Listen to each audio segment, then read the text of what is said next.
You hear that? There is a special free hub design on this wheel set that makes it incredible, not just for racing, but for all-around riding.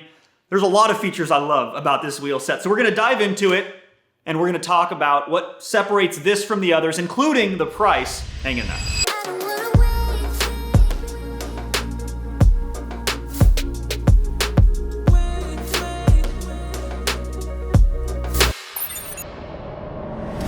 These, of course, are the number 6 45/50s, meaning that the rim depth is 45 millimeters in the front and 50 millimeters in the back. This is all pretty standard. This is the direction that most manufacturers are going nowadays. You get a little bit more aerodynamic performance if the rim is deeper on the back wheel compared to the front wheel. Nothing very special there. What's unique about these rims are the width. I mean, look at how thick these bad boys are. This is a 35 millimeter external width and a 28 millimeter internal width. Why is this important? It all has to do with larger tires. Intuitively, you would think, hey, skinny tire road bike guys want things as narrow as possible. The best aerodynamic performance is going to be like a blade cutting through the wind. And while that is true, the penalty of having a wider rim actually isn't as much as people think. It's very small, like a couple of watts.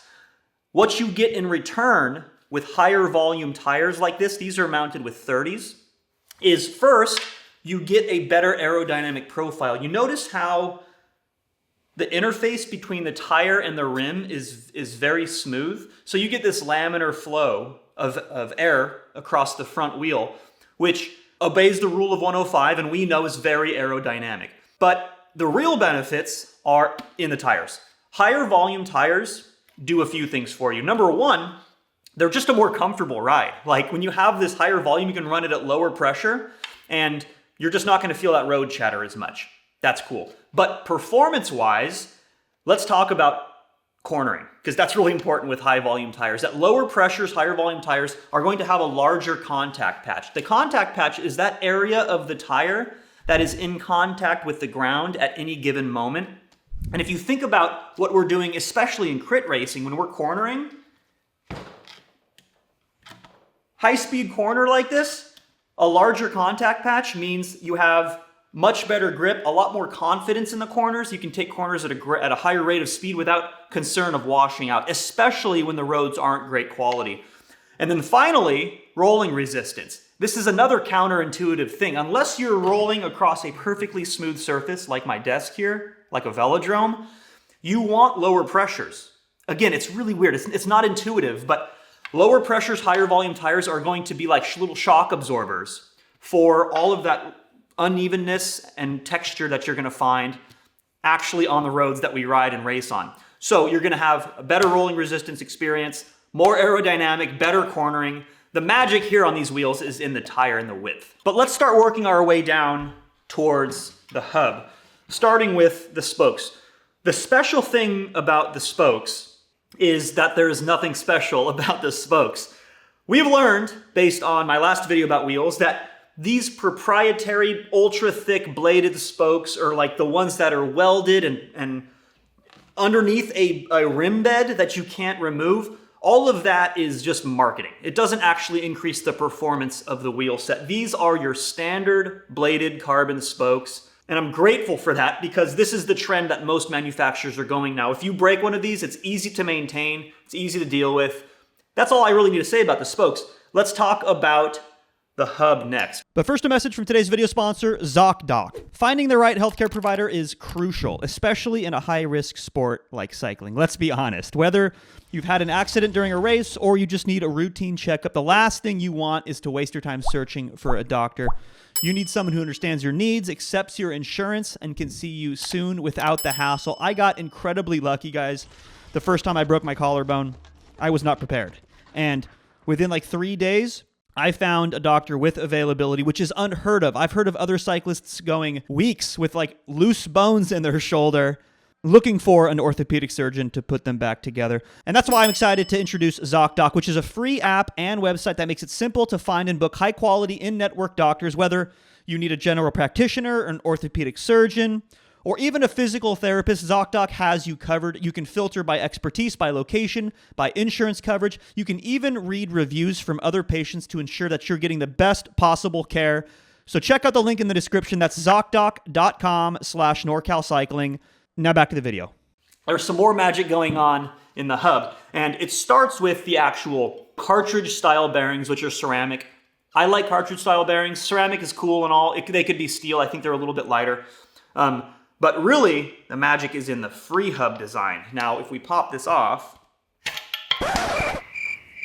All right, here's the free hub, and it's very elegantly designed. This is called the Star Ratchet. I won't spend too much time on it, but it's important to understand how simple it is. It's just a single spring right here, which pushes together these two pieces, which are the Star Ratchets. Now, these can only engage each other in one direction. So when the wheel is spinning, these freely pass against each other, and that's what gives it that characteristic fishing rod sound. But when you start to pedal, these lock in and they engage each other along, I think these stock ones are something like 32 engagement points. So you have a better load distribution across the Star Ratchet. You have to think all the power you're pushing into the bike is engaging this one little part right here. And I've had problems with pawl designs where one of the pawls breaks. Or they can become contaminated and they don't do their job anymore. This is such an elegant and simple design. That's no longer the case. The other benefit is the number of engagement points means that you are grabbing that gear more quickly. If you think about what are we doing in a crit? We are constantly braking into a corner, accelerating out. We are constantly modulating our speed in the group, on the gas, off the gas, on the gas, off the gas. Every time you do that with a traditional pawl design, it takes a minute to get back on that gear. And that is small, granted, but it is a big deal when you're doing it, several hundred times throughout a race. You can even upgrade these Star Ratchets. They sell them on the number 6 website. If you want 54 engagement points, I think is like the next step. It will give it an even more annoying fishing rod squeal sound, but you'll have more engagement points, which I think is very underestimated and not often talked about thing in crit racing, how important that is. And as I'm putting this back together, you can see how simple it is. I want to talk about the weight of the wheels, because that is kind of the best for last. I'm not a weight weenie, but all of this is accomplished, the wider tires, the deeper rims, at 1,260 grams. Actually, 1,270 if you include the rim tape. That is surprising, and that number might also not mean a whole lot to you. If we put that number in perspective, my previous race wheels, the Reserve 4044s, highly regarded wheel set. I love them for a lot of reasons. Those, even though they're shallower, they're narrower, they are 1,460 grams. So that's a 200 gram difference for something that is, at least on paper, more aerodynamic and faster and lighter. But is it actually faster? Of course, we tested this, guys. Come on, this is NorCal Cycling we're talking about. I already have the results. I already ran the tests. Let's dive into it. Okay, but before we dive into it, let's talk really quickly about how these tests are performed. If you're new here, I do out and back runs with the same bike, with the same power meter, the same position, the same clothing, the same everything. All I do is swap the wheels. Now in this case, we have a different profile of the rim. So what I've done is I've gone to the Silca calculator. I've determined what is the most optimal tire size and the most optimal pressure. So I'm giving each wheel set, the number 6, and the Reserve 4044s, the best possible scenario, and then we find out which one's actually faster. And as a bonus, my body position can easily change throughout the test. I am using the product that measures both my head position and my torso position in real time to keep me honest, to make sure that my body position isn't changing throughout the tests. So with that said, let's dive into the results, find out which wheel set is actually faster.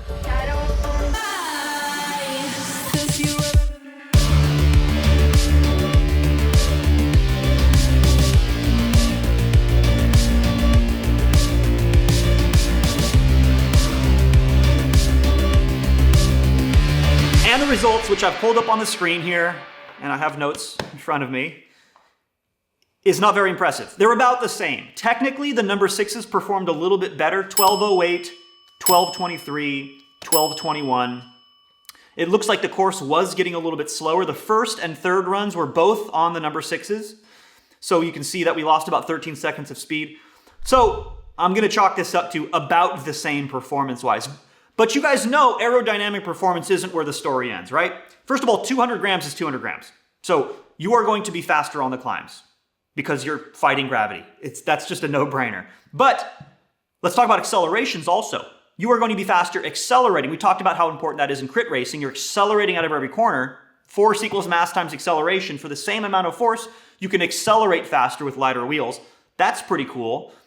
But I swear the biggest thing, you guys, it comes down to these chonky tires, which match beautifully. You can see, based on the results, no penalty on these wide rims. That's the very first thing you're gonna notice when you hop on these. It's the first thing I noticed. If you're coming from a traditional 28 millimeter tire setup and you jump on something that is 30, these actually inflate to 33, maybe even 34.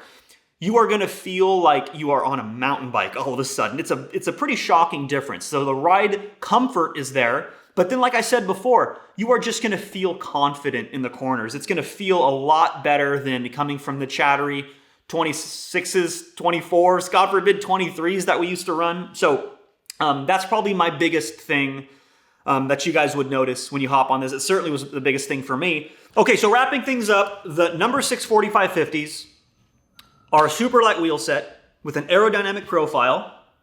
They have that Star Ratchet free hub design that I'm a huge fan of, and they accommodate big, beefy tires that are comfortable and confident in the corners. And for all of those reasons, this has been my weapon of choice for races. And I didn't even talk about the best part yet. That's the price. These come in at $1,500 retail, but going on right now, there is a discount of 10% that number 6 is offering. I don't think you can find it anywhere else. That brings it down to, how's my math doing right now? $1,350. $1,350 is still kind of expensive, granted, but if you look at the competition, you're looking at wheels that tick all these boxes that are important for me, costing $2,000, $2,500, sometimes even more. So I think these are a fantastic deal. If you want to learn more, I left a link down in the description. So thanks number 6 for setting the wheels. Talk to you guys in the next one.